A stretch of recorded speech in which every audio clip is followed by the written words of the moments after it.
влезешь в его ангар. Ты смотришь, что это за танк, узнаешь для каких целей, и мы уезжаем. Все, я поехал.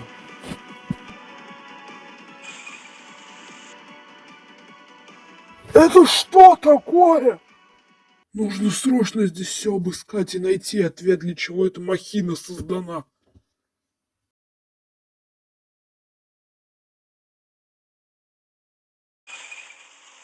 Здравствуй, С2. Здорово, КВ-2. Чё, тоже прокачался? Как видишь, да. На починку КВ-44 хватит металла или нет? Не то, что хватит. Мы его еще и прокачать сможем, если постараемся. Это хорошо, тогда прокачивайте. КВ-2, мне кажется, что этот металл надо использовать по-другому.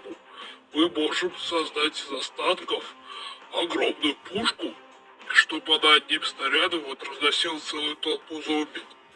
Нет, С2, мне не понравилась твоя идея. У меня есть большой опыт в строительстве стальных монстров.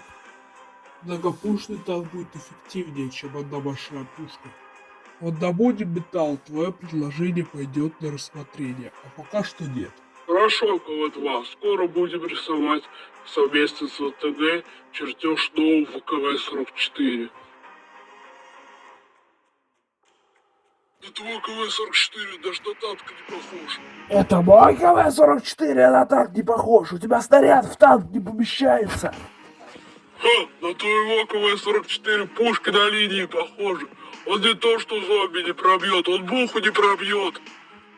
Да пока твой КВ-44 перезарядится, я успею хоть 100 новых танков придумать. У тебя один выстрел каждые полчаса. Нате нормальный чертеж. На весь двор здесь разорались. У кого КВ-44 круче. А почему мы сразу тогда не додумались взять нормальный чертеж?